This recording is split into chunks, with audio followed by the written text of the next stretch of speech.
on a sheer volcanic rock in the North Atlantic, 40 miles from the nearest human settlement, a society survived for more than 2,000 years. There were no trees. There was no soil for agriculture. There was no currency, no government, and no crime. The island of Kilda was a vertical prison of basalt and gabbro. Yet for 80 generations, it was a home. Every morning at 9 o'clock, the adult male population met on a single dirt pathway. This was the St. Kilda Parliament. They did not vote. They did not argue. They simply sat in silence until a collective consensus formed.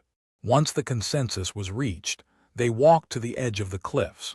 To feed their families, they lowered each other over 300-meter drops. Their only safety was a rope braided from horsehair and cowhide.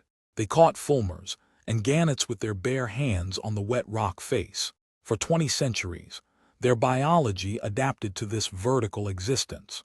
Their toes grew wider and more prehensile to grip the basalt. Their skin hardened against the constant salt spray. In the year 1851, the population of the island was exactly 110. They were documented by visiting researchers as the most agile climbers on the planet.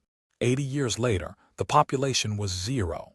Not a single death was caused by a natural disaster. Not a single person was killed by an invading force. The destruction of the society began the day the environment became easy. In the late 19th century, the first luxury steamships arrived in the bay. Modern tourists stepped onto the rocks. They brought white sugar. They brought canned meat. They brought coins made of silver. The islanders, who had never seen money, began to exchange their traditional hand-woven tweed for copper and silver tokens. The daily climb down the sheer cliffs, once a mandatory biological tax for survival, suddenly became optional. Why risk orthopedic trauma for a seabird when a passing vessel would drop sacks of grain on the shore? This was the first phase of the collapse. Historians call this period the extraction holiday. Within one generation, the young men stopped learning how to braid the horsehair ropes. The ancient pathways down the cliffs began to overgrow with moss and lichen. The physical demand of the island had evaporated. The social structure built to meet that demand began to rot. The St. Kilda Parliament still met every morning on the dirt pathway, but they no longer discussed the distribution of ropes or the management of the cliffs. They sat in silence. They waited for the smoke of the next tourist ship to appear on the horizon. This behavior marked the transition into the static phase. In 1968, evolutionary biologist John Calhoun built a rodent utopia called Universe 25. It was a space designed for infinite survival. Unlimited food, clean water, perfect temperature, and no predators. The mice had no friction. Their environment required zero work to survive. Within generations, a pathological class emerged. Calhoun called them the beautiful ones. These were young male mice that refused to compete for territory, refused to protect resources, and refused to mate. They spent their entire lives grooming their fur, eating, sleeping, and avoiding social contact. They were physically perfect, but socially extinct.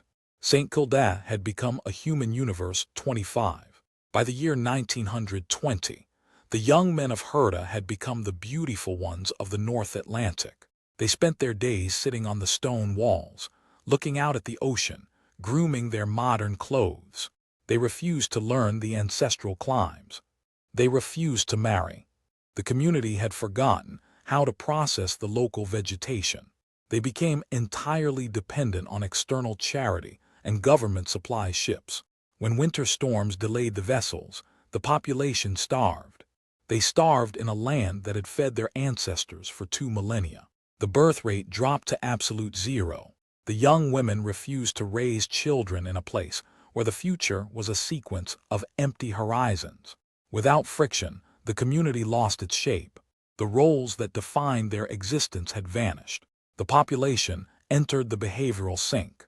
On August 29, 1930, the remaining 36 residents walked down to the pier. They boarded a government vessel, leaving their homes forever. Before shutting their doors, every family left an open Bible and a small pile of oats on their kitchen tables. They left the island to the gulls and the wind. The standard historical narrative is simple. The isolation was too cruel. The modern world offered a better life. This is the error. The isolation did not break them. They had conquered the isolation for 2,000 years. The killer was the elimination of the systemic friction. When the modern world automated their survival, it simultaneously stripped them of their meaningful internal roles. The father was no longer the protector on the rope. The mother was no longer the anchor of the harvest. They were reduced to consumers of a system they did not build and could not maintain. The modern viewer looks at the abandoned stone huts of St. Kilda as a relic of a primitive past. We do not see that we are currently living in the final hours of the exact same experiment. We have paved over our cliffs. We have optimized our extraction. We have turned our daily survival into a sequence of automated deliveries. Our internal roles are disappearing. They are replaced by optimized pathways designed to keep our heart rates stable and our bodies comfortable. We are floating in a frictionless void. Our ancestors climbed. We consume. The St. Kildans had a ship arrive to take them away when their society died. No one is coming to evacuate us.